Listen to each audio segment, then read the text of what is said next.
It is noon. Welcome, Tasty Paws. I'm glad you made it here on time. Awesome show. One of our favorite guests is here today. Let's get it started. How's it going, guys? Matt here with Carolina Coops. Welcome to Video Chicken. To my left is my host, Kristen Warren. I think this one really could be a male. Oh, we got one that's hatching? This show is for you guys. This is the bass fiber. Y'all know chickens are the gateway drug into homesteading. We survived with only one trip to the ER. Coyotes are everywhere. It's about time you show up, Matt. Uh-huh. It's a great straw. It is time, finally, for Chicken Police. They defecate every 12 seconds. Is that true? Now it is officially noon because the buzzer went off. Well, I've never counted. Long More road. coops. That's a good one with the courts and everything. And more chickens. Well, the math you do now, Daddy, is chicken math. Calm down, Matt. But- Calm down.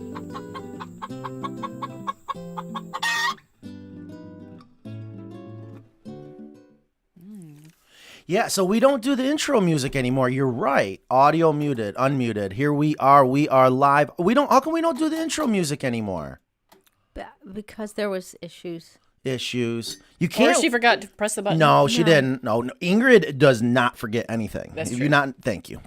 What's going on, guys? Welcome to Video Chicken. We are live. It is April 14th already. Are you serious? Yeah. Oh, The passing of time. Oh, if my- not anything else, the show can demonstrate the passing of time. it is nuts. We are live April 14th. Go ahead and take your shot. 2023. Tasty Paws here, Inside Story. Maybe we'll talk about it. I'm not sure. I'm not sure if I want people to know about this, but we do got have it on to. video It's not for that proof. bad. Oh, it is. Oh, gosh. Kristen, how you doing? I'm doing great. How are you today, Matthew? Good. All things considered, Great. we're doing well. I'm still trying to get my breakfast in. I'll try not to. I hate when you say that. If you don't eat it, I will. So I've discovered recently what you guys don't see behind the scenes. When I say in meetings, I'm going to be crystal clear. Mackenzie says her skin crawls. And then Nan, as you just heard in the office over there, all things considered, yeah, it's important to step back. Step back. Take a different perspective, view of everything you got going on in life. It's important. That's why I say all things considered, and it makes Nan go crazy. So one of them doesn't like you saying crystal clear, and the other one doesn't like take a step back. No, it doesn't like when I say all things considered. All things considered, Because okay. typically poor Nan. I mean, if people understood, Interesting. when I say Nan is the one that holds us all together. Well, if we are venting, I don't like it when you make points. You go number one, and then there's no more numbers. I'm So, like, okay, well, one. you Okay, can't first, make hold on. points that are numbered and stop at one. No. I don't even know if you can stop at two. You would need at least three. All right, so first, okay, right. I don't do Wait, that. this is the airing of the grievances. Yeah, we got a chicken show to do. Come apparently on, it let's is. let's Yeah, go. let me know. It's not Festivus. Is anyone else clipping in their headphones? Yeah, I'm hearing. Yeah, it might be me. We might need to turn my mic down. Let me know. So Jed has been doing homeschooling in here, and next thing you know, Ingrid comes in. She goes, "The mixer's on the floor," or whatever. I'm like, I was "Oh like, my!" they looked like it was a party in here. Uh, I so- don't know what was happening. Thank you already, fight. 44 She's people nice. being She here. parties everywhere she goes. Thank you for being here. Let us know. Make sure we dial in the audio, the fades, Yeah. levels. Let this us and know that. where you're listening from. Yeah, and of course, so listen, let's go ahead and get started. So thank you for being here. Ingrid, thank You're you. welcome.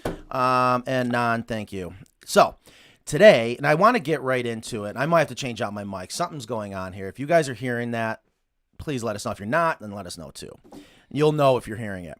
I want to go ahead and get into it. We have a guest, one of our favorite guests. Yes. Like I see her in the green room, the big old smile. We have Dr. Crespo in the house today.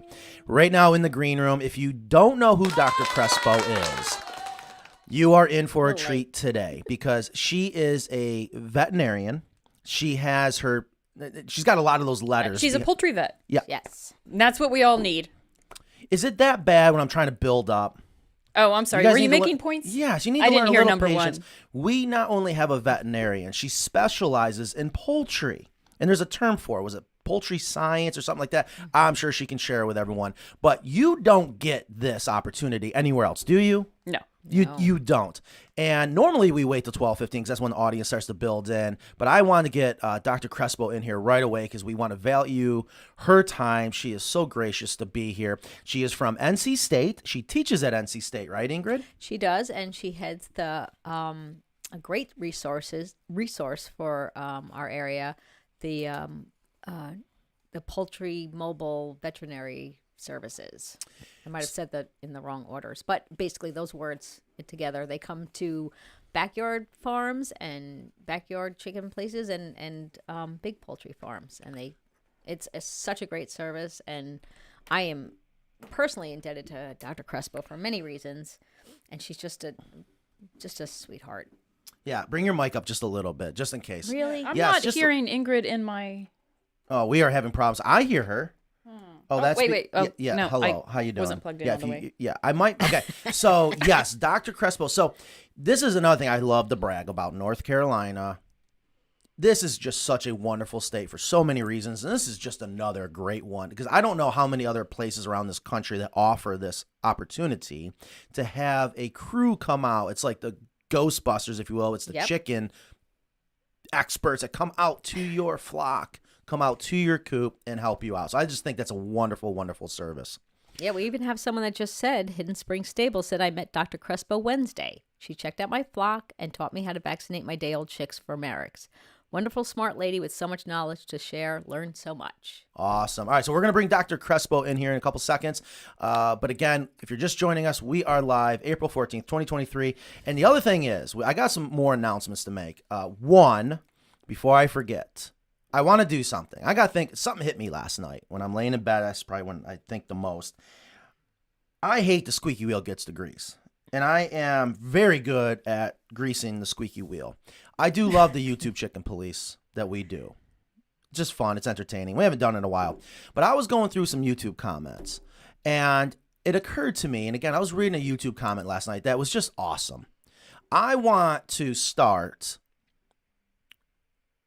showing those comments that you feel, because you read the comments every day, right? I do. Can you please do me a favor? I would like for you to maybe pick out some of those positive comments, the ones that I'm just like, wow.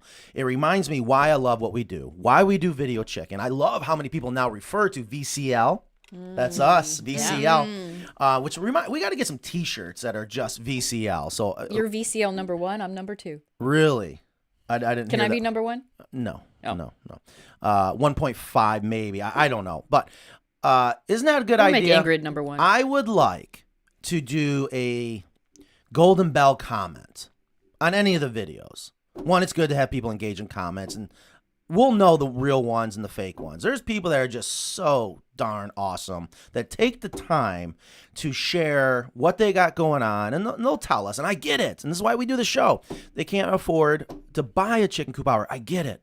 But if they can put one together and they're going to be successful, and they always say, Matt, we are so thankful for you guys and what you do in your videos, what you do on Video Chicken Live. Thank you, thank you, thank you. And it's wrong that we're not acknowledged at least a little bit, right? Well, we do acknowledge them. As a matter of fact, I get a lot of people that are not really expecting a response, and they're like, oh, well, thank you for responding. I wasn't expecting a response. And I'm like, I didn't know that was an option not to respond. No, I mean, I try to respond and answer questions. I mean, some of them don't really merit responses. That's right. But for the most part, if people have a question or a comment, I like to acknowledge it because Absolutely.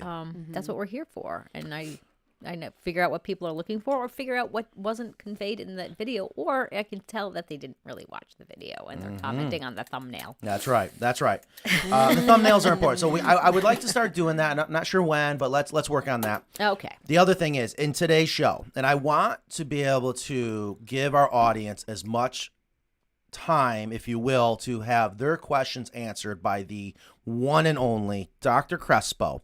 But of course, I'm going to be a little selfish. We have got to finalize something. I have the gavel. We're ready for a There's proclamation. It's Proclamation Day. What is this called? This is the thing the gavel hits, okay? That doesn't count yet. Okay, we need to finalize the decision. And Dr. Crespo, I know you can hear us in the green room. I need your help more than ever today. So we're going to talk about something.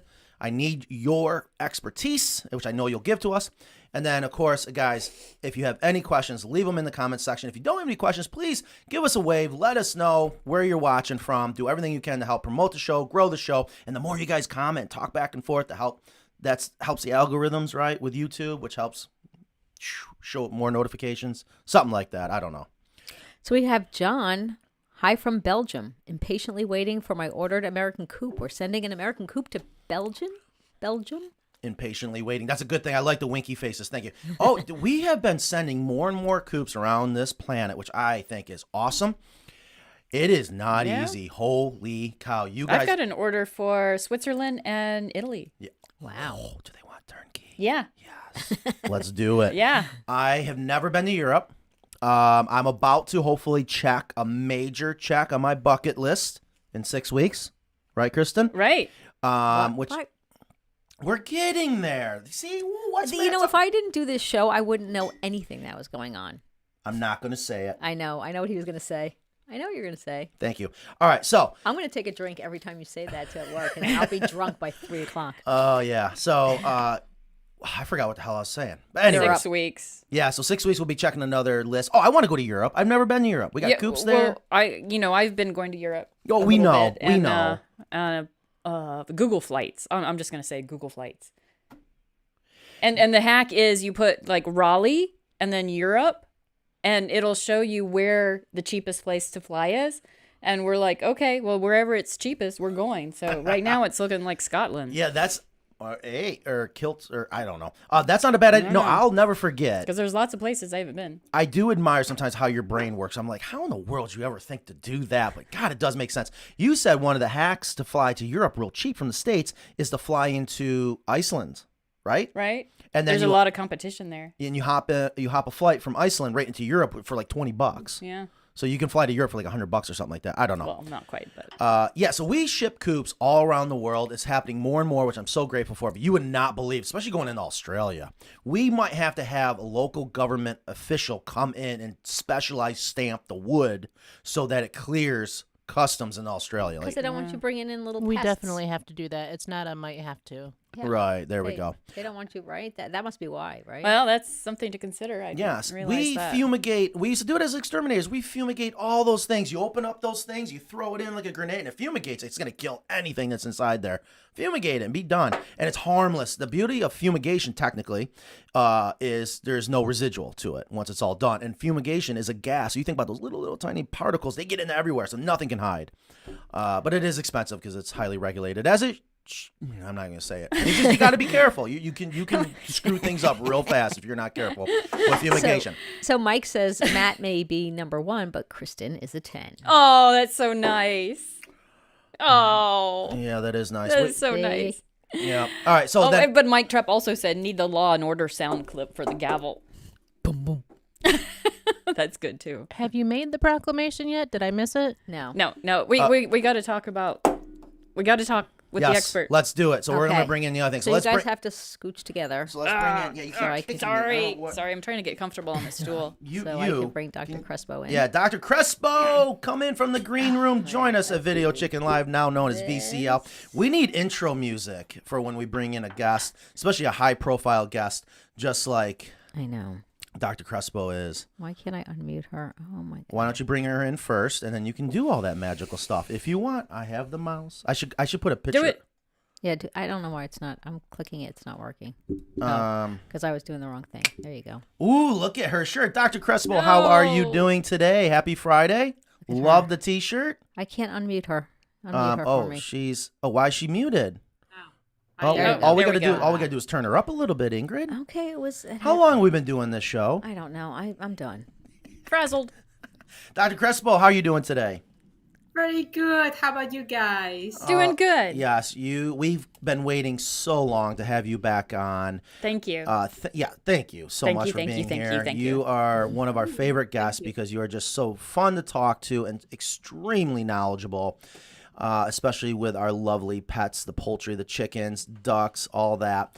And I have a question that I need your help with. So we can get into it now, or we can go ahead for our audience. This is Dr. Crespo. If you have any questions, especially what health, about your chickens, now's the opportunity for Dr. Crespo to give us her amazing knowledge. Not saying it's the end all be all, but she knows what she's talking about. Yeah. She does. Awesome. Maybe. Well, so Ingrid, if you want, so again, just start filtering through the questions and we'll start Okay. asking Dr. Crespo, but I just got to get into it. Okay. And I'm not sure if we have it queued up that I can show an example, but here it is. Here at Carolina Coops, we're always trying to figure out how to help people get into this wonderful hobby. And chickens, that's been easy. That's one of the easiest things to do. And I want to say we've just about mastered that. The other big one lately, now you maybe are seeing this out in your field, is ducks. So many people are getting into ducks. And I love ducks. And I love duck eggs. I actually like duck eggs more than I like chicken eggs. However, what we're trying to do, yes, perfect, Ingrid. What Dr. Crespo, what I want to show you is something that through my research and talking to other experts, I've learned that this is a way to keep ducks without having to have a large body of water. And what it's called is the duck dipper. And the idea is, and my understanding is, that ducks don't necessarily have to swim in water every day. What they do need to do is be able to wash out their nostrils or their nares, right? That's the proper term, with water. And they should be fine in a nutshell. So we're going to bring up the duck dipper. And the idea behind this duck dipper, again, is so that you can have ducks without having to put in a pond or put in a big pool. But yet we all know, if you don't know, ducks are messy. Please understand that ducks are very messy, and you want them to be ducks. You want them to be messy. They love to take their food, and they're going to dunk it. And here's a great example. So here is basically a kitchen sink that is guarded by fencing that's 4x4. And we have this beautiful duck, and she is able to stick her head in there and get her face wet. And then when the customer is ready to allow the ducks to go in there and have fun, you just pull the wire up. And then they're going to go in there and they're going to swim and they're going to make even more of a mess. But then when it is time to clean, you just open up a ball valve, you drain it just like a bathtub, and then maybe flush it out with a hose, and then close the ball valve, fill it back up, put the wire back on, you're done. I've had people say, Matt, that is great. That is perfect. That's perfectly fine. I've had other people want to crucify me at the stake saying, no, that is wrong. Ducks have to swim every day. Dr. Crespo, today, I need your help to tell me, yes, Matt, that is good. No, Matt, you need to stop now. No pressure. Yes, Matt, you are right. Cue it up. We need a sound bite. Yeah, right. Oh, yeah, we definitely got to use that sound bite. Okay, so it's not as bad as okay, so what has happened is people say, and maybe this is one of those, what do you call it, where you're told something, you believe it, but it's not really true.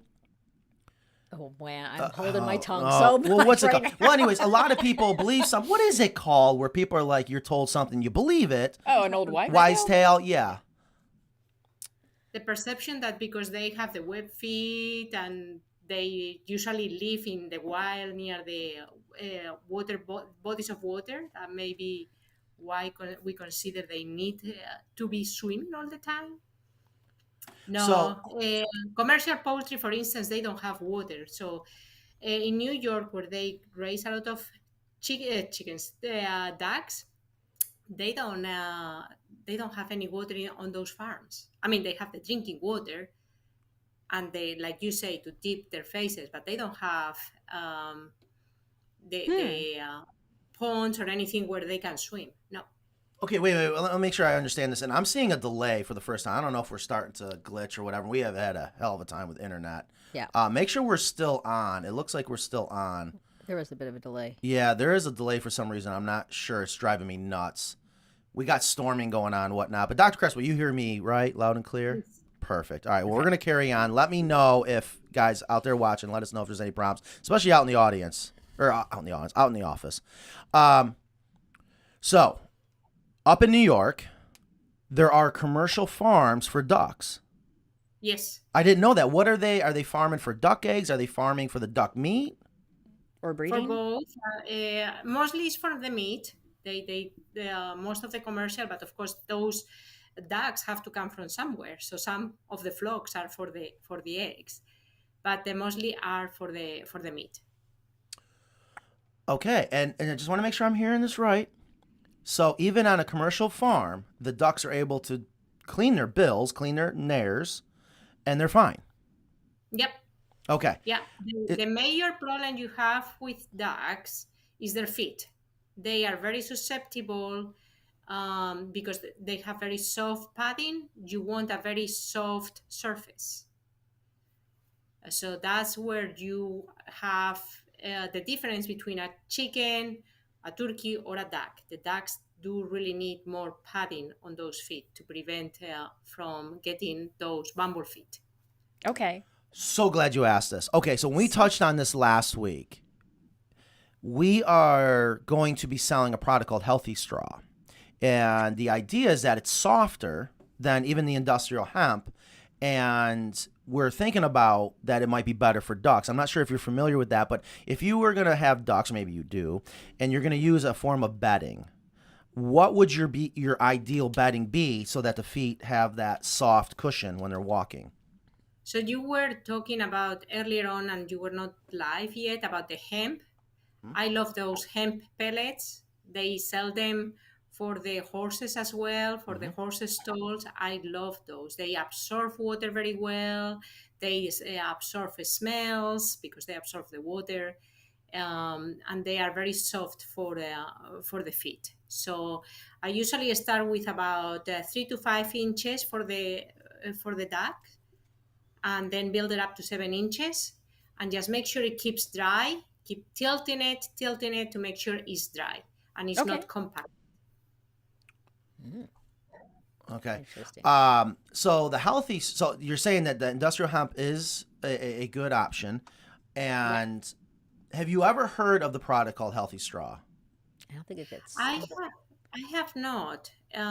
Straw, I am a little bit skeptical when I hear straw, because the straw tends to hold humidity. And what happens is when it gets humid, the fungus stays there. And then they breathe up the spores from the fungus and end up with respiratory disease. So I haven't seen your straw, but that's what in general, the general straw is available. That's what happens. So that's interesting. So that's exactly right along the lines our hemp suppliers said, because they're like, Matt, you're crazy. It's going to be awful, this and that. But of course, the people that are making it and selling it say the opposite. But the big difference is that the straw is split open. It's not hollow stalks of straw, if you will.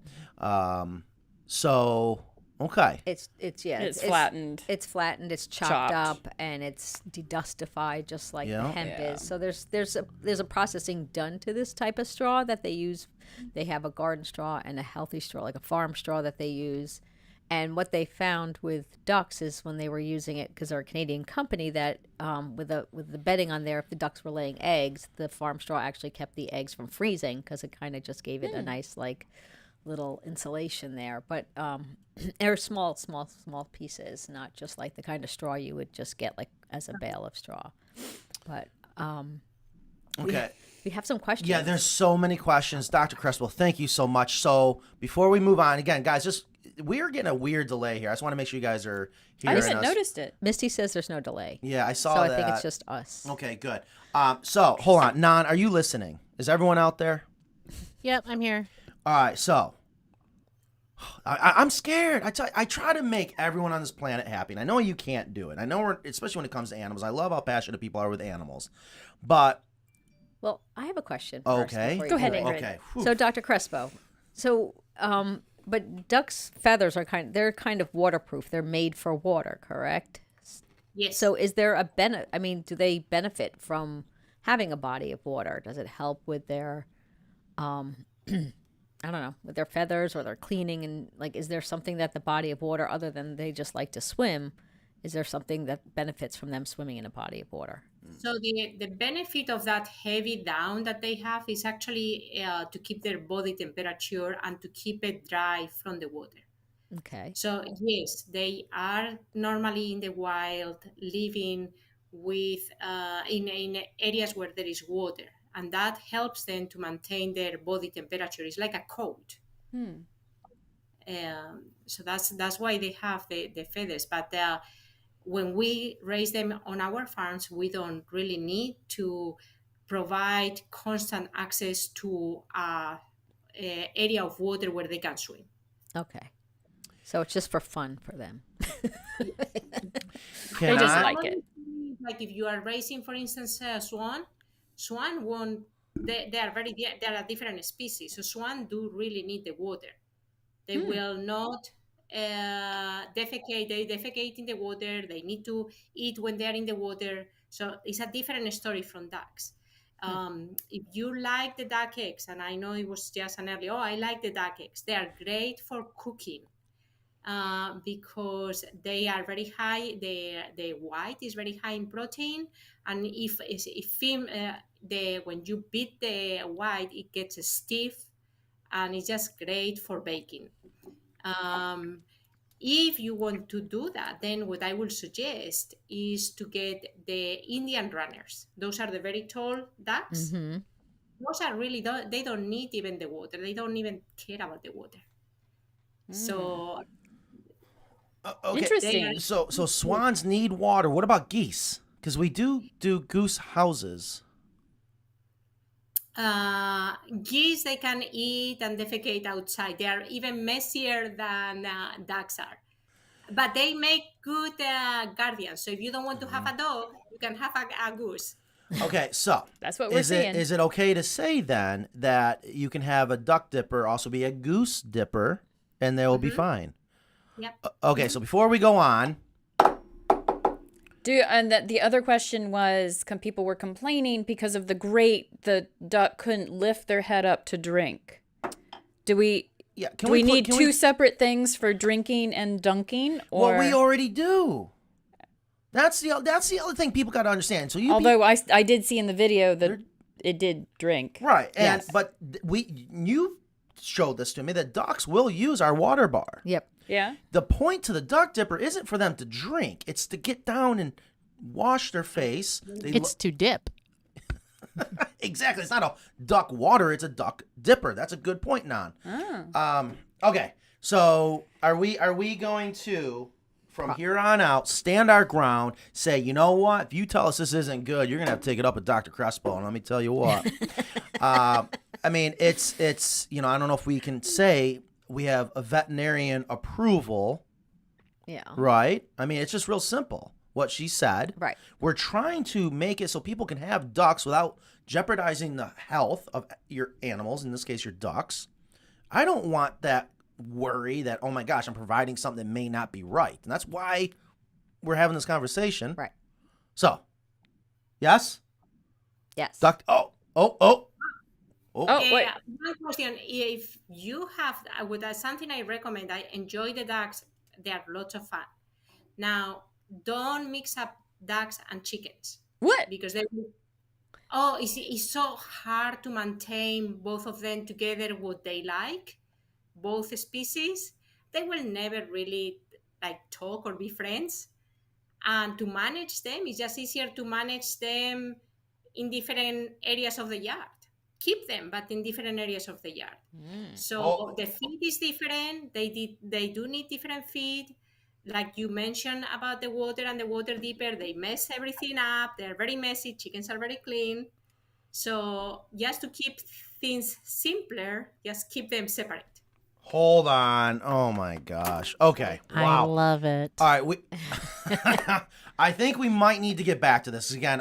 We do this show for our viewers who are patiently waiting. They got so many questions in there. Can they be in different houses and share the same yard? Yes. Okay. Yes. So And we that's do that. essentially what you're doing. Yeah. But we have it. What Matt's little head is spinning now because says- he has we'll build these coops that have a raised area for the chickens and then like a dog house, duck house, and they both share an attached run.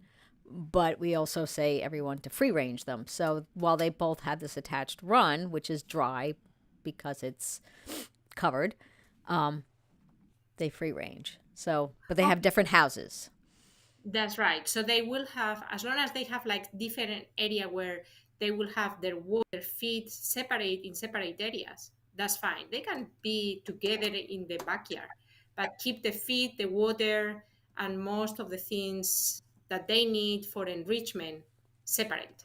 Does it make sense? Oh boy. Well, Okay. yeah, that's hard to do. Keep that feed separate. Unless you have them in a separate contained area, but that's where I thought the all flock. Yeah. How about that? The feed made for all flock.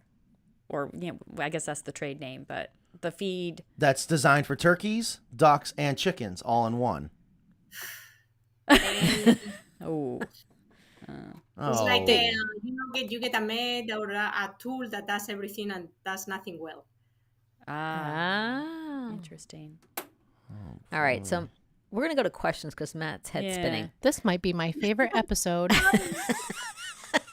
Well, real quick. Okay, so we're going to get to questions. I notice our audience is dropping, which means something's wrong with the audio and video.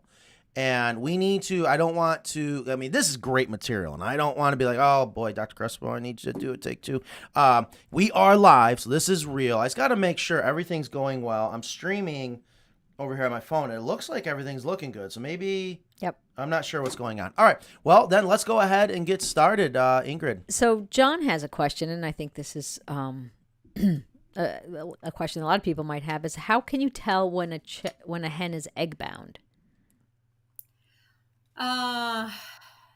Many of the egg bound are not really egg bound. There may be other problems. But what you do is just get gloves on. You can actually hold the bird. We hold them on the keel so they are comfortable. As if you rest the keel of a bird on your hand or a steady surface, they come down.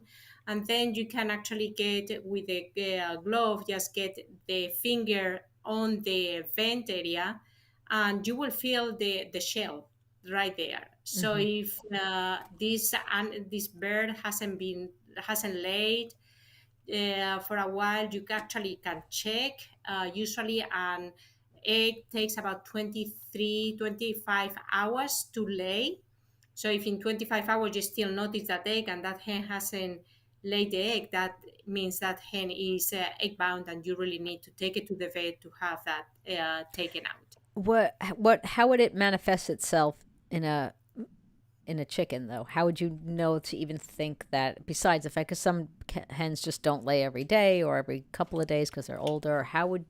Is it that they're lethargic? Is there anything that they do to exhibit that kind of would make you think that it was egg bound versus something else? I would probably like to explore. When I go, I would like to see if they really have an egg in the oviduct. Right. So if you don't have it, then I can look for other causes. But that's the first thing I will be looking at. Great. Yeah. And Do they and look? it's very, Do they look sick when they're egg bound? Like what? yeah, they do. They Okay. kind of like they feel uncomfortable. They may not want to be with the other birds. Sometimes some individuals even they see as part of the egg try to come out and it really doesn't come out. That the hen is really struggling. So yeah. All I know is that sounded like my last doctor's visit. So Taylor asks, is there any poultry you shouldn't keep together due to parasites or diseases? Not. I mean, they always talk about not keeping chickens and turkeys together because of a parasite. It causes the disease known as blackhead. I don't. Which is caused by a parasite. It's called Histomonas. But it depends. There are many people who raise both of them together successfully, so it's not as simple or straightforward as they say. And yes, there is a question there. Well, no, No, I'm saying he's done it. Oh God, yeah. I tell you, the turkey. I was gonna pick up a baby turkey on the way home today. I mean, my world poult, my right? world is being rocked right now, and that's a good thing. This is why I love having these conversations because it's just good to know. All right, I've had ducks, turkeys, chickens all together, goats, pigs, all of them. Like, here, have fun. It's like Well, Charlotte's Web. maybe it's the space that you're keeping all of them in that matters. No, thank you. Not. Or So there is a risk, but it's a small risk if they're. that's So, kind of for the. instance, I have seen pigs and chickens together. Do I recommend it? No. It's not that they pass anything because the pig is going to eat the feed for the birds, and I see that they actually have to. So it's how are you going to separate so the chickens have access to the feed before the pig eats the chicken feed? Carolina Coop. That's what we did. We solved that. So you're exactly right. So that's kind of been my dream, is because everyone's starting a homestead, and I just love the idea of having some kind of community yard for all the animals to go out into, and they're all going to kind of have a different role out there, if you will, to eating and breaking down droppings, whatever. But yeah, you got to be careful when those pigs or goats get into that chicken coop. I was told by our farm girl it could kill them. So we made it in the chicken coop where, in this case, the auto door, the opening for the chickens to go in and out, was up high. And those pigs and goats were not jumping in there. Even though goats are good jumpers, they were not jumping in that chicken coop. So we can keep their feed protected. But we would dump the table scraps and just let the animals go to town, and they had fun with it, and they ate it, and usually the pigs won. I mean, they're pigs. But as Nan was saying, I do feel, I'm not saying it's a secret, but the advice is, when we talk about this all the time, having the space to do it. Right. Right. That's always. All right, we have another question from Shelley, and I have experience with this myself. Can a chicken heal on its own from bumblefoot? Yes, it can. The major problem that we have with bumblefoot is knowing what caused the problem. So we can actually take the damaged tissue and wrap the food, but unless we know what is causing that problem, it's going to happen again and again and again. So what we really need to do is investigate what is causing those feet to get infected or they get swollen. One of the common things is like maybe the litter or the floor, the type of flooring is too hard or too rough, that may cut into the skin and then bacteria can come in. Another common thing that I see is the perching, the roost area is too small. So with pullets, great, you can have a 1 inch wide roost. But as the chickens grow, then they put weight on and they need a wider roost.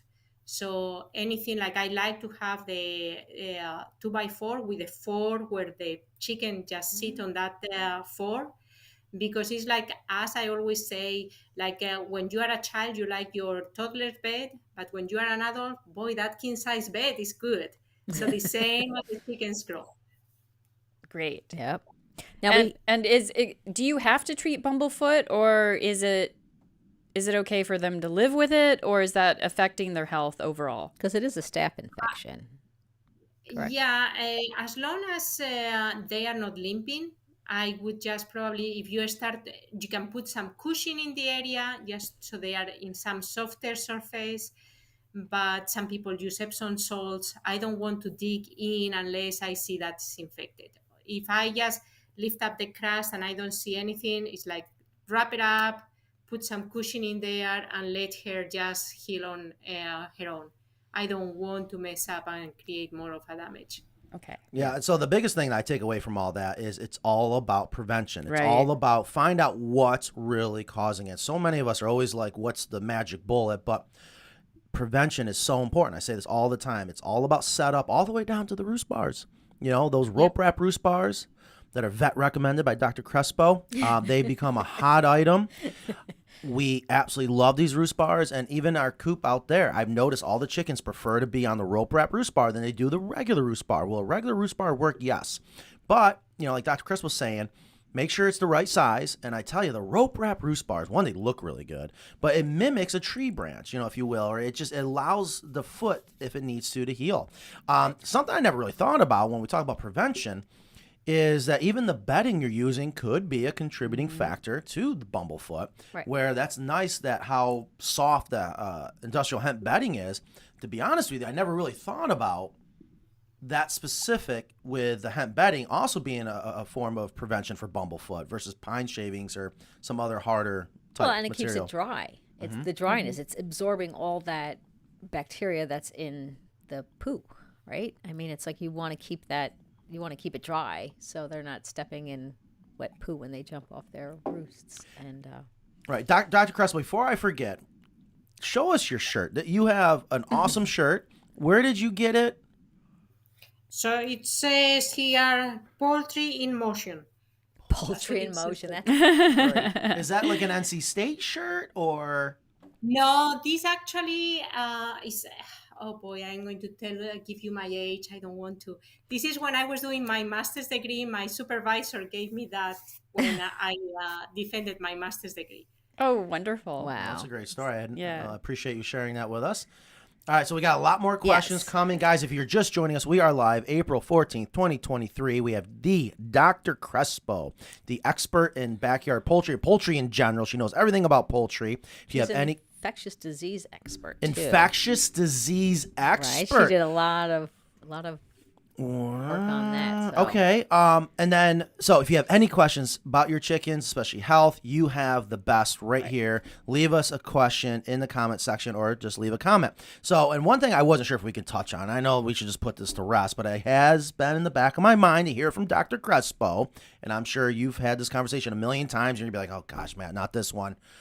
Real quick, if you could, tell us your opinion on what happened this past winter where everyone's freaking out, saying, oh my gosh, there's something in the chicken feed that caused my chicken to stop laying eggs. I don't know. I heard many. Well, usually the birds slow down laying eggs in the winter because the light goes down. I just wonder if many of the people who are saying that are people who are first-time chicken raisers, and after 2 years of lay, of course, they picked up those chickens when in the 2020 when we had the outbreak of COVID. Now they are 2 years old, and that's when actually the chickens start to lay fewer eggs. So Exactly. the fall comes, the light hours of light decrease.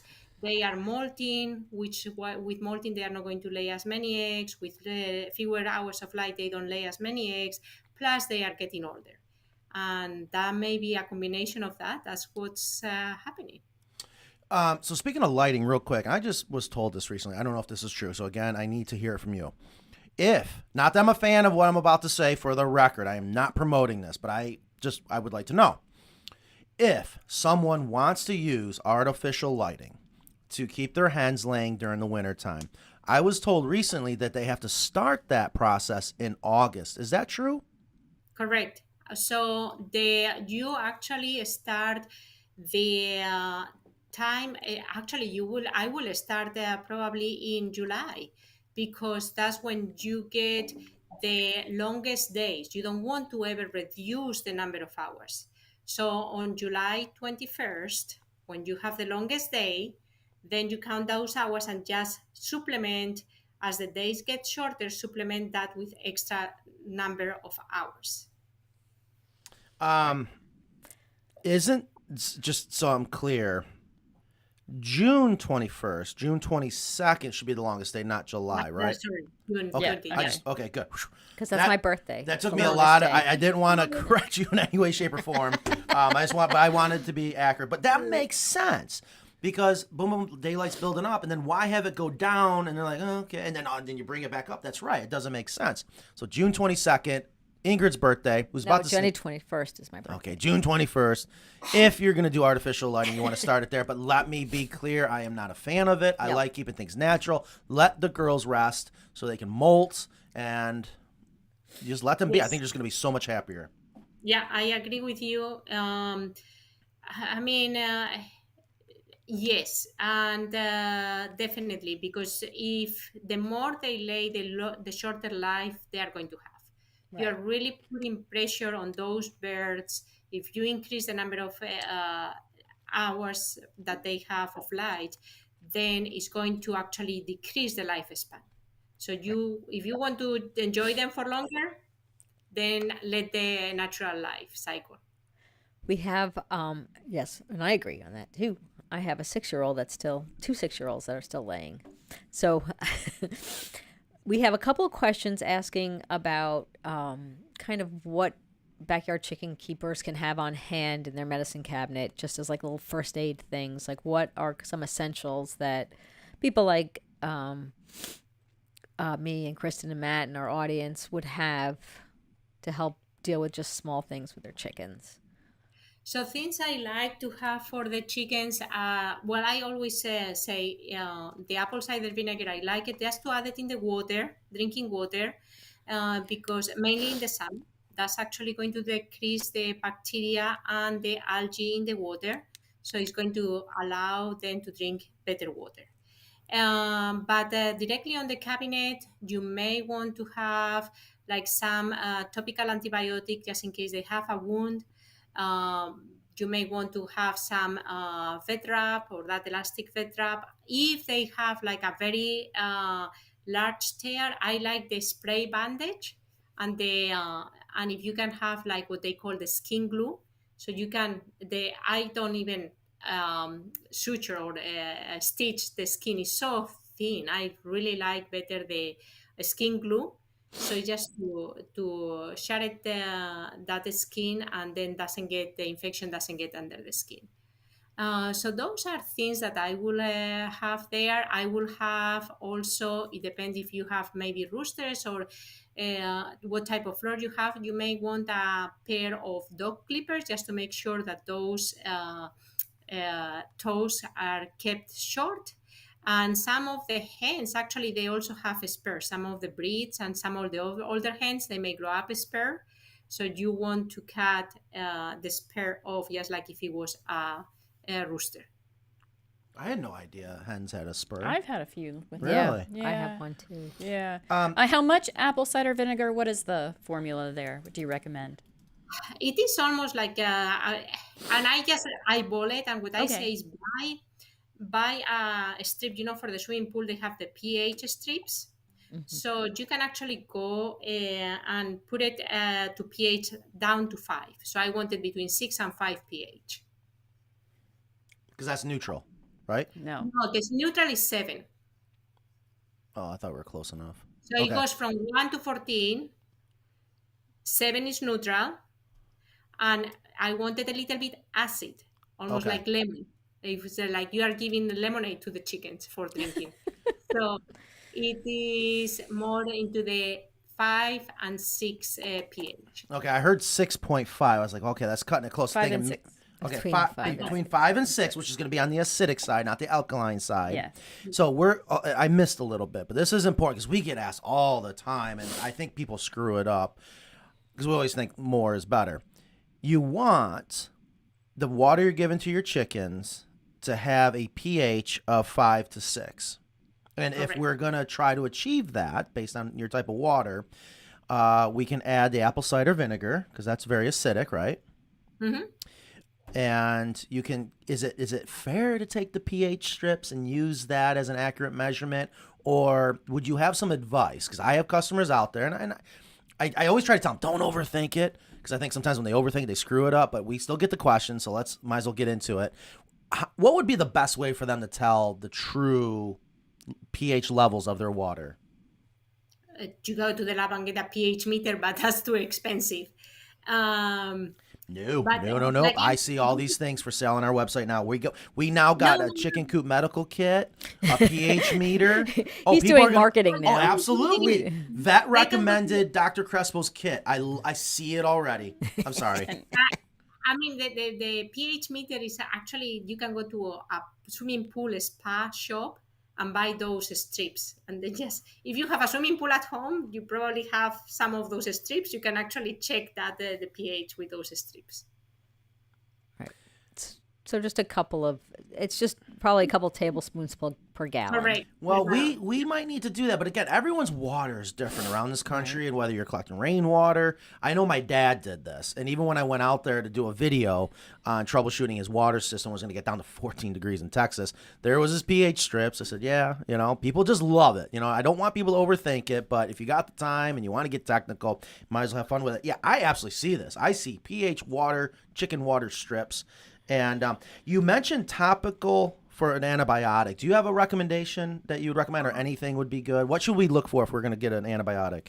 Usually, if people go to the pharmacy, that's what they will have most of the time. It's just one of those triple antibiotic. It's really doesn't get that much deep into the skin. So just topic antibiotics for for instance, If you want to have a problem with a bumble foot and decide to repair, you want to have some antibiotic just to make sure not to increase the bacteria there. So like that's Neosporin Yeah, or? exactly. Okay. And I can tell you, I am proof of this. And I didn't do it I just don't like going to doctors. I never called it, I call it super glue. I have cut myself real bad. I knew I needed stitches, clean it up, brand new bottle of super glue. Glue that baby shut. It's better than any doctor. I mean, my initials are MD, okay? But, I mean, look at that. Look at those. I mean, that one was real bad. I don't. Wow, I don't even see anything. Beautiful, but look at that one. That one was stitches when I was like... I see that one. Yeah. So skin glue. Now, what is the blue stuff? I've seen people spray... Blue coat? Yes. The blue coat is actually like a Band-Aid. It's a spray Yeah. Band-Aid with some antibiotic. Okay, so that's not the same as skin glue? No. No. And blue Okay. coat also, you need like egg withdrawal for that, right? You Yeah. know, Mhm. yeah. So if you use blue coat, which is usually if a hen has like if a rooster pecked at it and it's got exposed blood or scab, you It's want always the rooster's fault. It's always. You can use the blue coat, but the problem with that is that you have to know that you shouldn't eat the eggs from that hen while they have the blue coat, is my understanding, right? Yeah, when we are using any antibiotics, I mean, they usually say maybe it gets absorbed through the skin and it gets into the egg. So some people may be allergic to antibiotics, or Right. maybe get a small amount of antibiotic that helps bacteria that we have to become eventually resistant to the antibiotic whenever we need it. So that's why they say don't use for a couple of weeks at least anything that you give with antibiotics to a hen. Don't consume the eggs, just to make sure that those eggs don't have antibiotics, so you don't develop, or the bacteria doesn't develop resistant to the antibiotic, or in the event that you have someone in the family that may be allergic, doesn't have an allergic reaction to antibiotics. Right. One thing I used for healing bumblefoot that I thought was helpful too, besides did exactly what you said, and there's a bandage that's called I think this is the brand name, but it's like Hydroseal, so it keeps you put it on and it's like sticky, and you can just cut it. I would cut it to fit under her little where the patch was, and then I wrapped it with vet wrap, just as tight as I could, and that way we kind of keep it dry while the little bumblefoot area that I picked at is healing. I see branded Carolina Coops Hydro Seal. It is brilliant. I'm telling you, we should have had this conversation. Oh yeah, go on. I don't know. It just I mean, I had that buff that had it a couple times, but I was able to get it, and even had your one of your doctors, and they said, yeah, you did a great job. We can't find anything on here. So I just found that just something that was just, I wanted to throw that out there. But I will try to put together this little medicine kit on our website so people can have So I see. Well, okay. Well, there's some questions going on. Make sure we bring them in too. We haven't brought them in yet. I think it's good. Here's a very big, long question. So this must be really cool. Here we go. So Darshell says, I bought 3 new 8-month-old hens, and unbeknownst to me, the lady sold me one hen that had been infected with mites, and she says, I think they're gone. What do I need to do to make sure they are? I purchased a product, Dust On by Revenge, and then this will help, or what else should I do? Thanks for sharing your knowledge with us today. So thank you very much. With mites, okay, sure, you can use the Dust On. Let's go and face it. Most of us that keep chickens in the backyard, they're going to be outside. Yeah. And they're going to have hopefully not too many mites, but they will be exposed to some of these little creatures. So we want to minimize the number of those mites. So if they do have mites and they're in number, that's is all right. Other thing that you may have is Elector by Elanco, and that's actually a spray, and you can spray it on the bird and around the coop, because those mites, when you put anything that is going to kill them, they are smart enough to move away from the bird. So they are going to go into the crevices of the coop. So you actually have to also disinfect the coop, not only the bird. And some of those mites actually, they are able to survive without being on the bird even for up to 3 months. Wow. So just make Oh my sure gosh. you do keep that coop as well clean. Things that if you have a small, and by the way, Elector is organic, is approved organic, is the active ingredient is spinosad. The Spinoza Lector is very expensive. It's a small bottle like this, and it's like $140, but it lasts forever.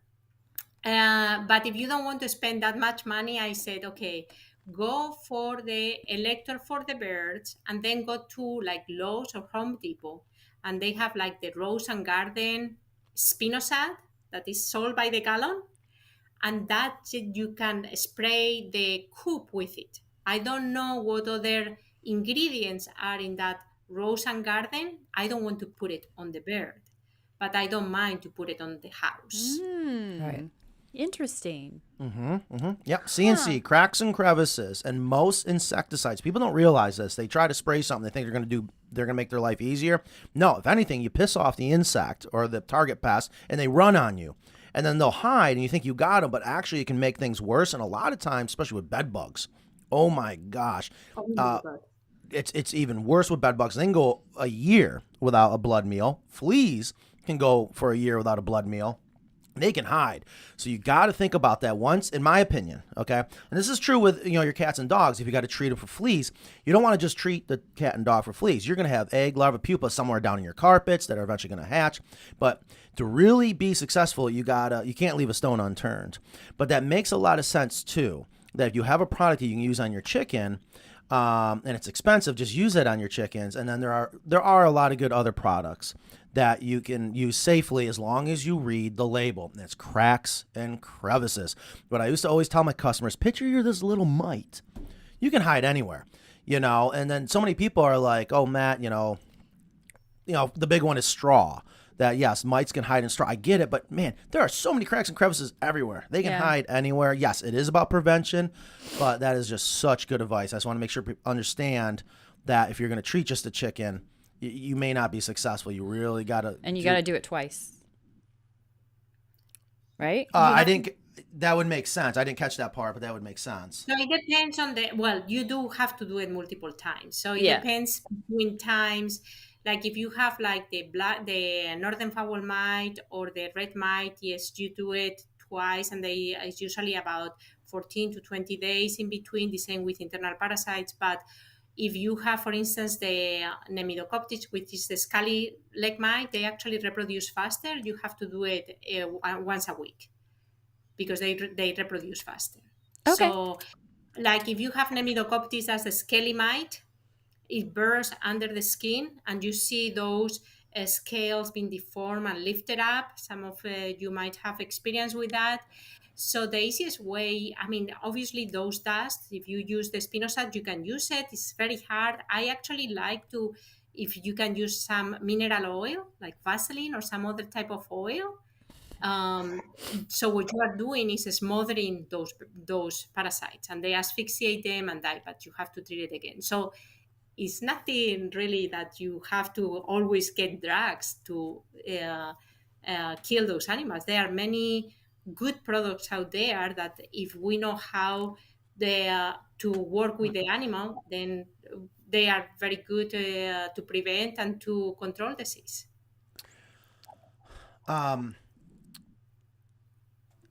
I'm trying to remember the life cycle of a mite. I was just going back to my bug guy days because that's what you did. You always have to understand if you're dealing with flies, you're dealing with fleas, what is the life cycle? Because you're not only trying to kill the adults. A lot of times you got to try to kill the eggs or the larvae, but a lot of times when you have complete metamorphosis in some of these pests, they're in a pupa and you can't do anything to penetrate them, maybe a fumigant. So you got to think about, okay, how long will it take till they come out and then be ready for it? So timing is so important. Brenda Scott, my chickens haven't gotten bubble foot since I got the rope wrap roost bars. Yay. Huh? See, I did not pay Brenda to say it. Brenda, thank you so much for that comment. That makes me so happy. Another one real quick. Our cypress shavings from a planer, okay, for an egg hutch. Well, a planer is a type of woodworking machine. You run it through and it surfaces it, and you get these nice, beautiful shavings. I tell you, cypress is one of my favorite woods to work with. But Dr. Crespo, I'm curious how you would feel if someone wanted to use cypress for the bedding for a chicken coop, for an egg hutch, actually, hutch. specifically. What do you recommend for egg hutches? Egg hatches. I mentioned earlier about I don't like the hay, but the hay is fine. If it's well ventilated, you can use the cypress or the pine wood or any of those, as long as it's well ventilated. Many of these cypresses and cedar and pine, they have oils in the wood that actually are very good for removing. They detract from the parasites. So a bird that spends a lot of time in the nest, they has a higher chance to get those parasites in the nest. So these wood shavings will discourage the parasites, and that's why they are good. But you really need to make sure that the coop and the nest is well ventilated to prevent, because they are those oils irritate the respiratory tract of the bird too. So as long as it's good ventilation, I have no problems. Okay, hold on. Oh, sorry. Go ahead. Well, I was going to say, my world's being rocked again. I'm sweating over here now. Wait a minute. Did I hear you say you don't like hay for nesting material for the chicken? Or was it straw? I don't mind hay. Because usually when they are in the nest, they are not going to poop. They actually, they are there to get the egg. They want clean eggs. So they don't defecate in the nest. So the hay is okay in the nest. Well, let me ask you then. Do you have chickens? I do have a lot of chickens, yeah. What do you use for your nesting material? Right now, if I tell you the truth, I actually, at the university, we raise broilers and we raise turkeys. So I don't have layers right now. But if when we do for research, we actually use the artificial padding. That goes, that plastic material, because then we can disinfect. Many times we use, because we do for research, so we need to disinfect things. We need to come down. Can we ever come down and visit? That sounds amazing.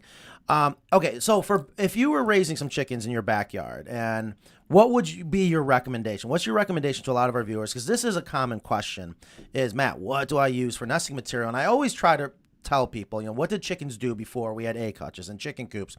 And with that thought, what would be your answer? Like hay, straw, the aspen nest mats, maybe the plastic matting? So it's something that it needs to be cushioned, because you don't want that egg to crack to start with. So that's the most important thing. Like I said, they are not going to defecate in the nest normally, unless they are sick and then they stay a lot of time in the nest. But normally they will not defecate in the nest. So as long as it's padded to prevent the egg from cracking, any material that suits you is fine. Also the nest, some people like to have individual nest, and some people like to have communal nest. So where they can have is a little bit wider nest, that they may be like, they can fit 3 hens. You know how the hens, people say, oh, they always go into this nest. They always go into a single nest. Well, just take one of the separations and allow 2 or 3 hens to go in the same nesting area.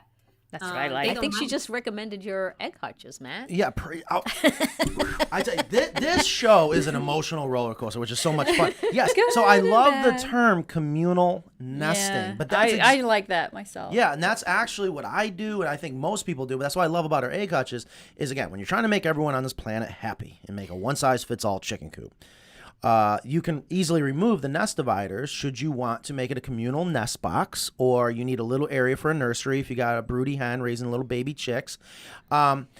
So I love that term, communal nesting, and it's almost like we should have a t-shirt says, "Do you communal nest?" And then the other thing I was thinking too, just a little. Too much information, but Nan gets so mad at me when we're trying to sleep in bed at night. I don't care how the covers are laid flat, this and that. I'm like, it's just like nesting material. I just went all over the place. But I didn't know it is okay to defecate in the nest now. So Nan, I'm sorry. It's not okay. but it's okay if you're uncomfortable and you're sick. No. All right, if you're uncomfortable. It can happen. It can happen. Yes, it can happen, but Okay. it's I'm not sure what happened to this show. Yeah, I don't Did you know. just turn into a broody hen? So here's a question. Maybe. I like this question. So what percentage of a chicken's diet should be treats? 90. That's what What? So when I give treats, I actually make them work for it. They actually are intelligent animals. Well, a little bit. Except for Uh, Silkies. or Polish, but anyway. But they do.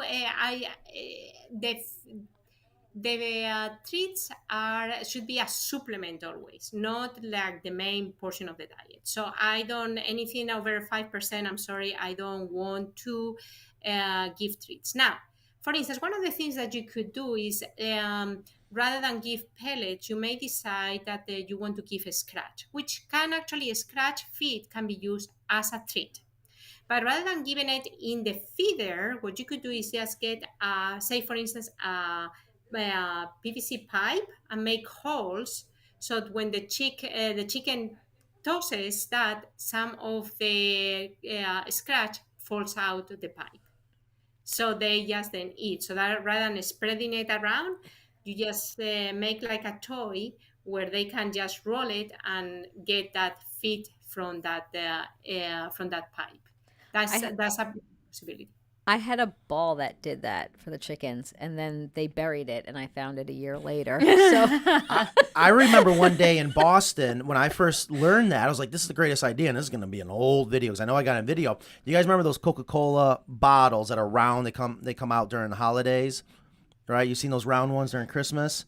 Yeah. Yes, no, you No. got well, okay, but I guess you can use anything, and that's what she did. She took the wrapper off, and she would put the scratch in there, and she just poked holes, and then put the cap on and threw it in the run, and she goes, "Yeah, make the chickens work for it." I was like, "Oh, that's brilliant." yeah, it's just got to be big enough that they can't like bury it and you won't find it. Yeah, 'cause that's I already did interesting. But that. now, Dr. Crespo, you said something that's very interesting. You said PVC. I always thought they would have to see it in order to hit it, but when you say PVC, I'm picturing solid, regular PVC that would use for. Yeah, they're curious, so they will be the more adventure hen will go around and push it. You can actually teach them how to do it too. So the same as when you want to change like water systems from, say, you have a gravity type drinker and you want to change it to a nipple, you have to teach them how to drink from the nipple. The same with when you introduce a toy. Hey, look at how it works. So you can actually teach them like, oh. We have They are curious. a great. I'm telling you, this is. I have so many great ideas right now, Ingrid. You are going to be busy on that website. So we have some more questions. I do like that. Yeah, real quick. So we're after 1 o'clock already. I know. can't believe how fast time goes. We are live. It is April 14th, 2023, and we have Dr. Crespo. If you have any questions, please put them in the comment section. You can have your chicken question answered by the one and only world famous Dr. Crespo, who is a what is your official title? I always forget or I'm going to get it wrong. Well, I am a professor at the North Carolina State University. So, but the degrees, if you want, is I have a DVM. That's a veterinary degree. I have a master's in science. Actually, is in nutrition. I have a PhD in pathology. I actually studied respiratory tract of birds, and I am a diplomate of the American College of Poultry Veterinarians. And your expertise is poultry. It is poultry, yeah. Yes. So we have I feel like there's a lot of titles there. I was just hoping we can sum it up so people are like, oh wow, because you know your stuff. He does. We might have to come up with our official title for you because I love that you're at NC State. I haven't had a chance to meet you in person, and I keep telling my We daughter. can over and see those nests. What's that? We'll have to get you to go to NC State and see our facilities, and you can show it in your show. Oh, Well, yes, that'd be would- great. I would absolutely love that. And my daughter, who's 9, I know she is obsessed with animals just like I was. And I keep telling her, I was like, you'll be able to go to NC State. I said, dude, they have one of the best programs for veterinarians, right? I'm assuming that's what they Yep. teach there, especially livestock. The other thing I just learned recently, a little fun fact, Leo, so I just got a Maine Coon and took Leo to the vet here for the first time. And he has a heart murmur. I'm like, what? And I'm like, oh my gosh. Apparently, there's only 2 places in the country that can actually genetically test cats for heart murmurs. One is it's Davis, UC, or wherever out in California. The other one here is at NC State. Yeah, their vet school's amazing. Yes, I just absolutely love it. We have another question. So Misty asks, okay, do I need to separate a broody hen and the chicks from the flock? And at what chick age do I need to not stress anymore about them being together? Misty and I have been talking about this. Yeah. She didn't like my answer. She wants your answer. I normally do, if they have enough space, I would not. The mother hen provides a lot of heat for those birds. Now, one of the things I may consider for those birds is to, as they get a little bit older, is to get an area where the babies can get in, but not the mother, because the hens are in a feed that has a lot of calcium to produce eggs. The babies, while they need calcium, they don't need that much calcium. And an excess of calcium may actually causes problems with the skeleton, how they grow, because they have too much calcium in the feed. The hens, they do need a lot of calcium for those eggs. Now, the babies need more protein because they are growing. So they are going to have different feeds. So you can keep them together. Some people prefer to have them separate. But the main thing is that those babies, they need to have a space on their own where they can have the water at their height, not at the height of because I like to have the water and the feed at elevated, because otherwise they will spill everywhere. So I like to have the feed and the water elevated. So for the babies, they need obviously to have that water and that feed at a lower height. So you can actually make a separate area where they can go and eat, and they cannot reach the water or the feed where the adults eat and drink. That's a good So idea. you kind of, Yeah. You separate it so that they're not getting too much. They don't accidentally eat. It's better if the hens eat the baby feed versus the other way around, because you definitely don't want the little baby chicks to get too much calcium. Real quick, so there's a couple questions, and our dear friend Francine, she had one that's quite interesting about if you have an antibiotic, do you want a painkiller in there? Yeah, sometimes they have the antibiotic with pain reliever or just the plain antibiotic. so you could, if you want. I do believe while birds are very good about hiding their clinical signs, they do have pain. Now, it is very hard for many of us, including myself, to evaluate how painful those animals are. And you guys that live with those animals day in and day out really know better how painful they are, because they really have a change in character. So when you notice that change in character, then it's like, well, probably this hen or this rooster is in pain, and then consider using some of those painkillers. The only painkiller that is approved for poultry is aspirin. Now, you go to a vet and they will provide other painkillers, and they will be what they call off. So they're allowed to give to the birds. Many of those painkillers actually have a component that is anti-inflammatory, so it's actually going to help to reduce inflammation. You can use it, but just follow the directives of your veterinarian, because again, they may go into the egg, and then that can go into the food. So you shouldn't eat those things. All right, I have a quick question. I'm going to be selfish Yes. again. And Go ahead. I got to get this answer from Dr. Crespo. I got to word it carefully. Dr. Crespo, if you have a chicken coop with a hen house, and let's say you're going to do the deep litter system, and you're going to use, let's say, industrial hemp bedding, would there ever be a reason to add anything to that hemp bedding like lavender, rose patella, whatever that is? Petals. Yeah, not kneecaps, actual petals. And what is there's a big word, I can't remember it, and this is the critical word. So please help me. You know what? I got to tiptoe around this because I'm curious. And I'm talking about the bedding for the deep litter. I'm not talking about the nest boxes. Would there be a benefit to it, or would it make it worse really adding anything to that diaper, to that carbon, using things? And there's a big word. We need to get it, Nan. I need your help. Just please look it up. Hold, please. Thank you. It begins with C. Do you know what Chamomile. Okay. Chamomile. What? Hold on. What is chamomile? It's a plant. Like tea? It's like tea. Yeah, You can they make make- it like Yeah, it's a little daisy plant. Okay. Completely unbiased opinion, which I know you'll give us. Dukashi? Thank you. It wasn't a C. Dukashi. What is Dukashi? I don't know.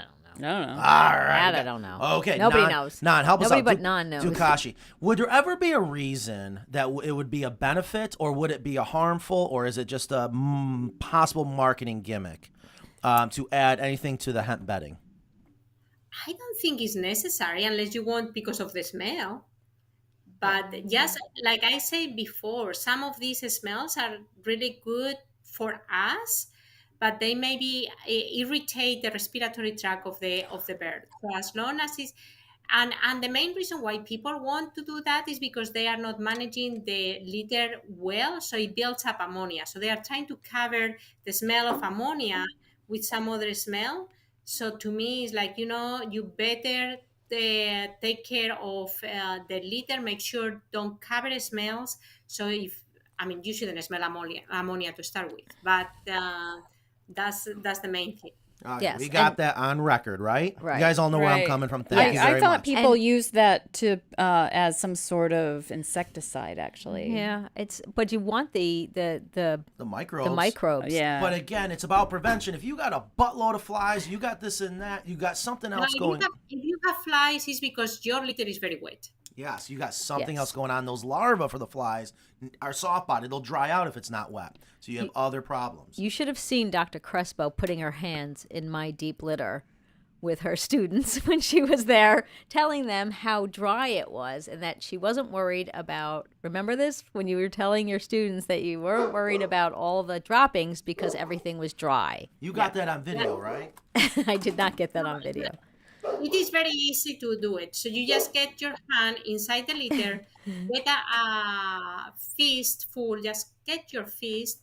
And if when you open, if doesn't form like a ball, then it's very dry. That's perfect. If it forms a ball, you don't want the ball to leave any moisture behind. So if it's any moisture, just you are a little bit too wet there. Yep. So And you that's- want it to be dry. And that's why we love the hemp, because it really does. I mean, I think when you saw it, I was like almost 2 years in of that hemp. Yeah. So It acts as a desiccant and dries the droppings out. It really helps with the ammonia smell. Yeah, and people just change the litter like every 2 weeks, every 4 weeks, and it's like it just you enjoy the chickens. Don't just kill your back. Do you see chickens ever benefiting? And what's the term? You know the term. I mean, you're going to be able to use it again. It's that fancy term Ingrid is mastered, where we treat animals like they're humans, or you think they're humans. anthropomorphizing. Yeah. Anthropomorphizing. Thank you. I mean, are chickens gonna be walking around the bedding, their diaper, and going, "Oh, it smells so good," like getting an aromatherapy, Cucumbers on the eyes. oh, rose petals. Oh, I need some cucumber water with a wedge of lime. I mean, I almost think they won't like it because I don't think that's normal. But I don't know. How is a chicken's sense of smell, actually? It is not as good as ours. They actually have a better sense of taste when it's in fluid, but the smell is not very good. They do smell a little bit. Yeah. They do smell, not that much. Okay, well, I'm a little confused. 'Cause I thought one of the things that about chickens, they don't have taste. I know she said with a fluid, but if you have rodents, let's say feeding on the feed, and you put hot, They can't taste hot. they can't taste hot. Yeah, that's different. All Okay. birds can't taste the hot. Yeah. That's why you put like cayenne pepper in your bird seed if you want to keep the squirrels out. Out. Yeah. But they can taste liquid. Oh yeah. Oh yeah.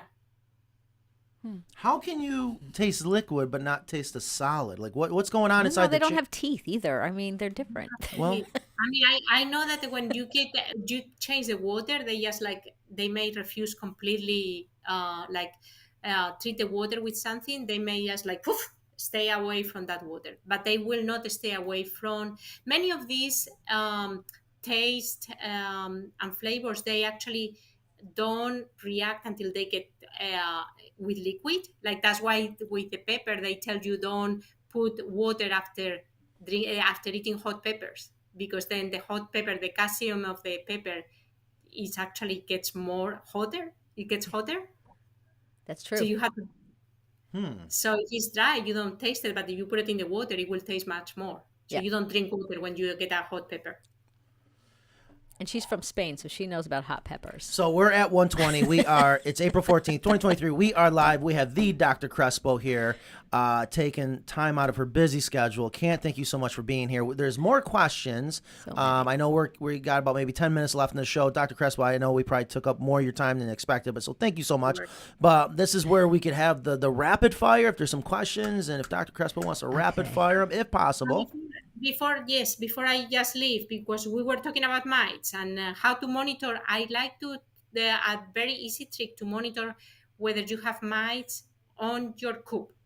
So you get a piece of corrugated paper, just a little square of corrugated paper, just like this. Just put it under the roost, just overnight. And then in the morning, just peel off, and the mites, if you have mites, the mites are going to be hiding in the areas of corrugated paper. So don't worry about going at night with a torch, with the headlamps and the white paper. Yes. That's a good trick. Yeah, like with roost mites. Roost mites are just like bed bugs. They don't actually live on the host, but they'll go at night and like, okay, time to eat, and then they'll kind of go back home during the daytime. Interesting. That is such a great idea. So we now officially have Carolina Coop's mite monitoring boards.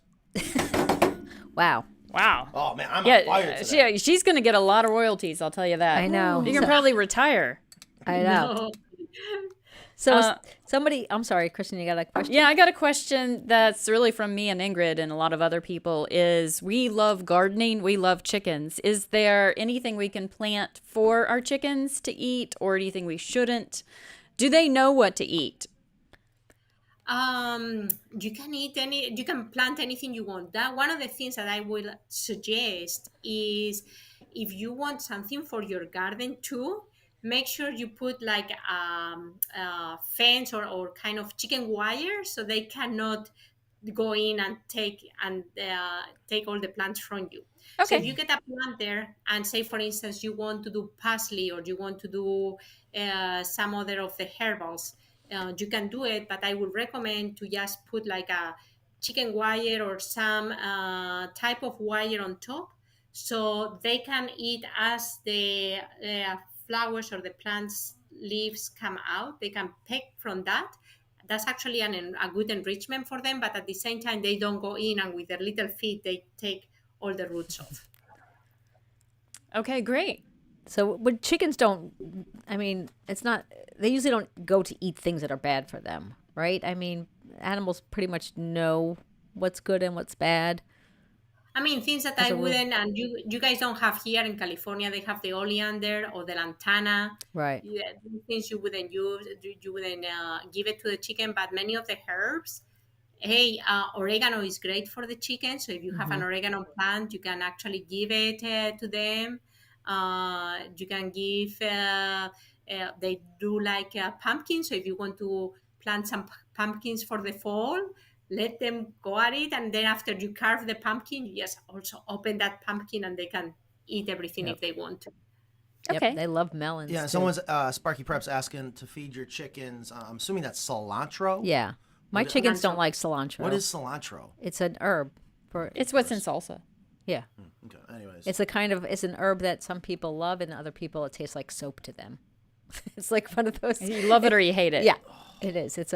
But I have so much cilantro. I try to give it to the chickens. They're not having it. I plant clover for my chickens. Clover is great, for instance, because actually it gives a very golden color to the yolk.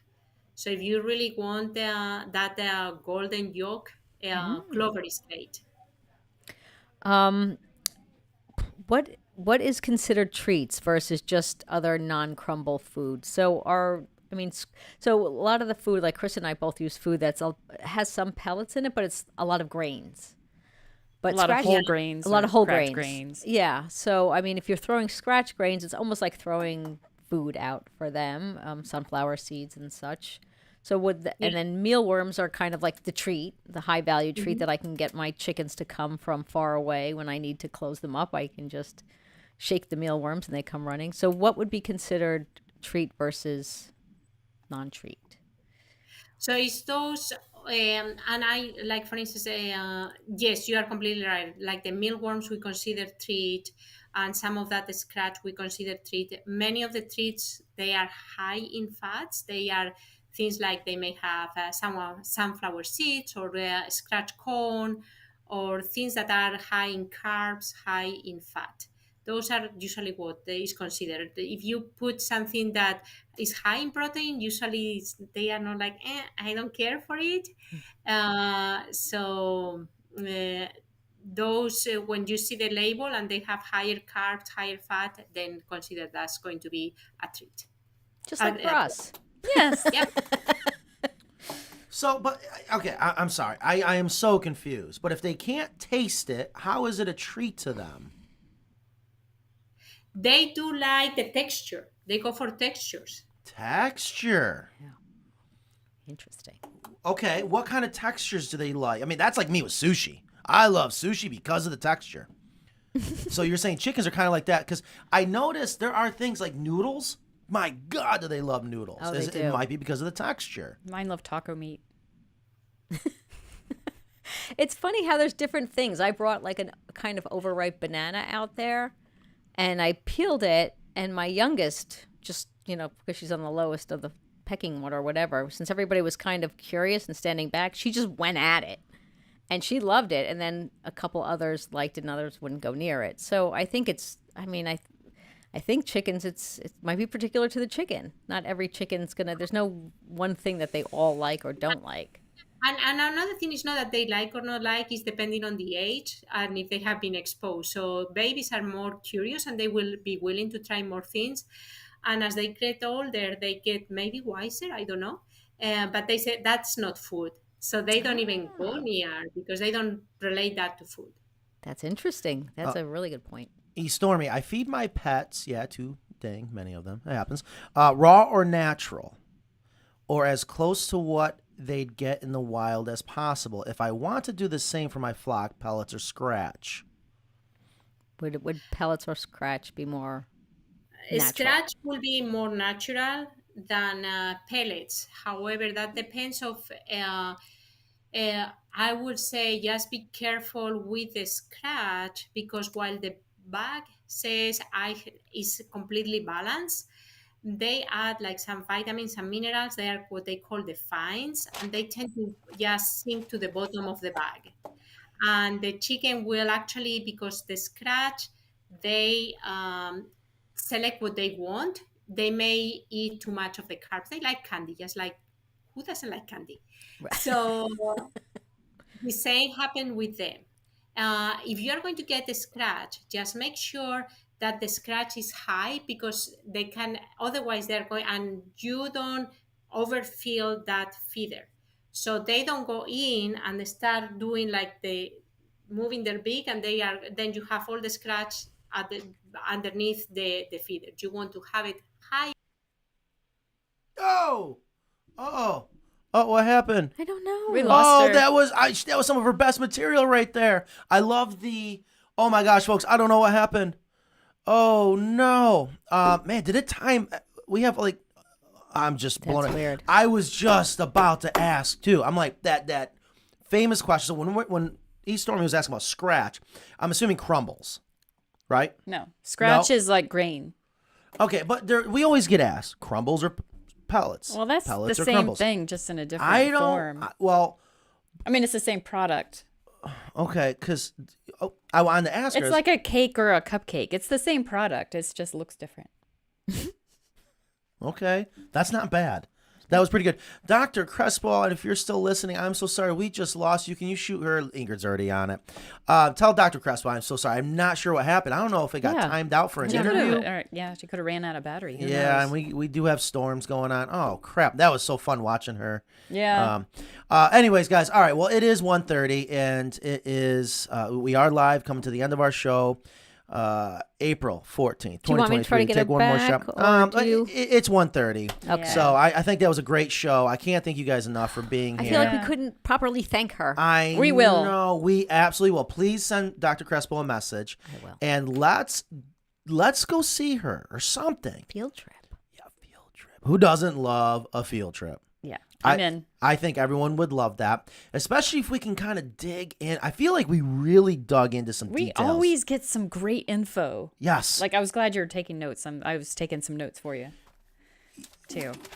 I don't have a notepad. Yeah, Sorry. I wanted to bust on you and be like, well, where's your notepad? I know. Yeah, I Miss- had notes Miss too. Valedictorian. Let's compare notes at lunch. I have lots of notes So as well. yeah, I love getting into the details, and I tell you, it just helps us, helps our fans out there, our viewers, our listeners, our customers, and that's why I just love doing this so much. And we got to try to see if we can get Dr. Crespo on more.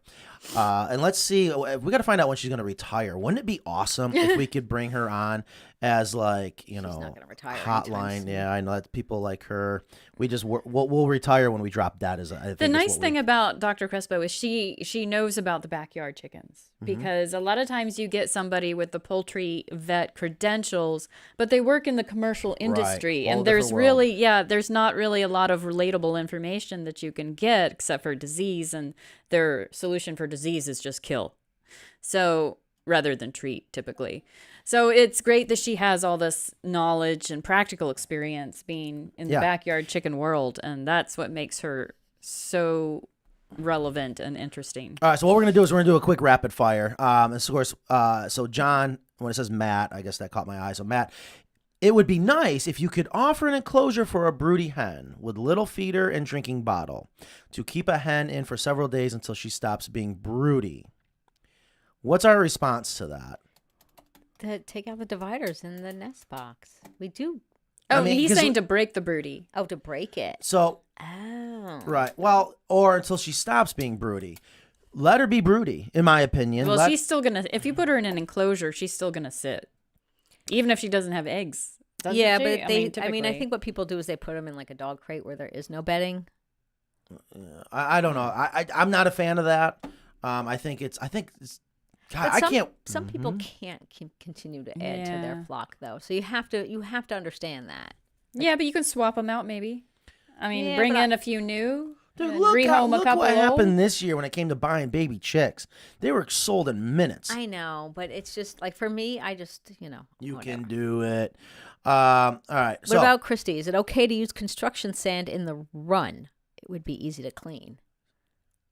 oh gosh, I wish I could have had Dr. Crespo. I know. Because I know I say the same thing over and over, but I love when we have an expert. We can get her on the. We can do a little short clip because that's such a common question. We're so passionate about the answer. Yes. that- Okay. So Christy, I mean, to be fair, so here. I don't know why this computer. I don't know if we need. Maybe You just might probably need it might be time reboot. for a new computer. Just reboot it. Is it okay to use construction sand? Okay. Is it okay? Yes. Do you want to? No. Here's the problem: is chickens didn't develop growing up on a beach. They developed growing up in the woods. You want to mimic the woods, the forest. That's what they want. When I see people use construction sand in the run, they do it because they think it's going to be better for the chickens to keep it cleaner. If anything, it's going to be dirtier because you're creating a sterile environment that, unless you got all the time in the world to go out there and clean it up every day, could actually cause more problems. So I am not a fan of doing it, but I know there's a lot of people that do it, and they would tell you they're successful. If you want your chickens happy, in my opinion, mimic what they love the most in the woods, put in the forest floor. So hopefully Also, she might be asking about construction sand because that sand has a bunch of warnings on the the bag saying that it's harmful for your respiratory system. oh, it's awful. It's awful. There's so So- much silica in it. And that's Yeah. why play sand for kids is a lot different than construction sand. Yeah, And- so I wouldn't use it with chickens. Yeah. I Okay, would that's a use good play point. sand if that was the question, but And really, I wouldn't use it at all. yeah, I've had chickens. I've had my coop for 6 years. I've never cleaned out the run. I don't understand. shouldn't have to. I don't understand. You shouldn't have to. It's because they have too many in there, or they're getting bad information. Or they think it needs to be cleaned. It Right. doesn't. Right. No, I you think really it's just worse need clean to it. keep putting stuff in there rather than take stuff out. Right. In my experience. We know bags of leaves. Yeah.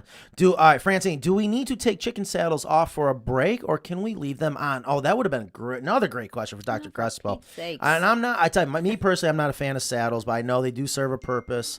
I would get rid of the rooster. I would solve the problem, but that's hard to do when She said it was. I just texted her and I just thanked her. And Okay, she said it was good. my pleasure. Had lots of fun. What happened though? I don't know. Well, ask her. We may Did- never Could've been- know. I just said I don't know what happened. So Okay. It was probably on our end.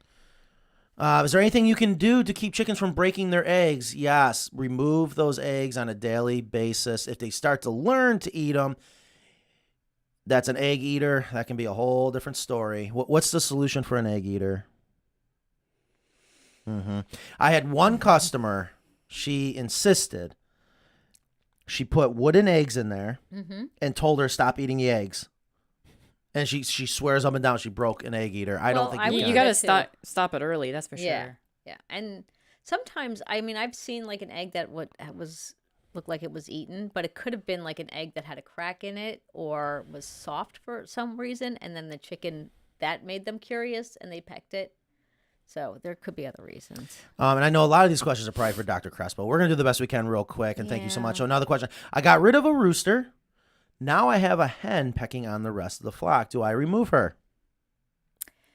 Sometimes it happens, and sometimes that balance changes, I think. What do Yeah, you think, and Kristen? I think that I don't know how ongoing this issue is, but when there's a change in location or the reestablishment of a pecking order, it might take 2 weeks for them to peck each other and establish that pecking order, and then it's done. So Mike Trapp, you're right. Here's another good I'd one. give it a couple weeks. Here's a meatitarian. Pellets, crumbles, meatballs, ground meat. Yeah, there we Cake, go. Cupcakes. Yeah, Yep. that one's good. This just reminded me something. Ingrid, can you hand me the upcoming T-shirts coming up? I just want to show them off real quick. Just wanted to show you guys. So we got a lot of T-shirts coming in. This was a great show. Thanks, everyone. Have a great weekend. I'm glad you guys liked the show. We try to do everything we can to make it. Sorry. Boy, well. Have you seen these yet? I have those. I wear those. I know, but okay. So we I have wore that a couple weeks ago. we have 4 new shirts coming in, and we're gonna restock. I haven't had the Cali Coop shirt in a while. Right there, we're gonna have that in stock. People, yeah, these are great. Yeah, this is one of our most popular Oh, yeah, ones. everyone loves that when I the wear North- that one. They're like, "Where did you get?" And then we got what we call our shop shirts. We have construction green now, or safety green, safety Yeah, yellow, now this is gonna be orange. safety orange, Still my favorite. and this is another favorite. The Is American. and this is going to be the fatigue green. People have That's my favorite color. Yeah. That is Might I be- loved any green That's though. the American flag. With yeah. the It might be chicken hard and to the tell with the field. green screen. You can It's- tell. Yeah. Well, I'm doing it also for the podcast. Oh, that's right, the podcast. So Late to the game. Hi from Oregon. Oh, Laura, yeah, you missed a great show. If you can go back and check it out, it will be uploaded here shortly. Roll out. Hey, where you going? I was looking at comments. Stop Okay, reading. go ahead. She's on it. Oh yeah, go eat your breakfast. Yeah, hurry up. It's almost lunchtime. Yeah, yeah. Golf balls. Yeah, you can put golf balls in there. That's right. Yeah, there's a lot of different things that you can do. So Patty says, Yes, "May I we re- need a long sleeve option. Everyone in the office, and a long V-neck sleeves. and 3/4 sleeves." No, So- nobody likes 3/4. Well, Patty does. Yeah, I like V-necks. V-necks are good. Yeah. Yeah, you guys are so hard to please. I know. We're so hard to please. All right. So I think we got to most of the things. I'm sorry if we couldn't get to everybody's questions. We'll just have Dr. Crespo on more often. We have some great shows coming up. What do we got? Well, May, Bethany's coming. Our Bethany horticulturalist. Yes, Oh, I didn't we know that. That's I great. know. Good job. We have the in 2 weeks we have the owners of Grubbly Farms Okay. that started that business, Sean and Patrick. So I'm excited to hear from them. They do a lot about homesteading, and I use their black soldier fly larvae I buy from them. They make stuff in the United States. They also have stuff that's not from the United States. They also have food. They have dog treats now. So there's a lot of stuff. So they're coming on, and I'm still working on some other guests. All right, yeah, sweet. Great job there, Ingrid. And guys, if you have any thoughts, ideas, questions, just, again, please leave them in the comment section. We're always here trying to come up with new ideas, and it's actually a lot of work to keep it going. But we do this for you guys, believe it or not. Really? And I just can't thank you guys enough for being here. Please do everything you can. Like the show, share the show. Make sure you're checking out our YouTube channel and hit that bell so you get the notifications. And hopefully we're going to keep growing that channel. And hopefully soon we're going to be able to branch out, not just to YouTube and Facebook. I know that's Good. going to be, yes. There's no reason why we're not live on TikTok And and Twitter. I'd like it if the comments got saved. I don't They know. do. They do. They do. If Oh, you go they to do. YouTube now, yes, you can see the comments. Yes, okay. you All can. of these Yep. are there. Okay, great. Yeah, so I got a big afternoon. I just found out my old lab partner from college, who also lives here in North Carolina, he is here. He has developed some proprietary tooling for some new things coming up. Well, great. Oh, yeah. So I didn't know he was coming. So this is kind of a surprise. Sounds good. Awesome. All right, we'll see you guys next week. Later.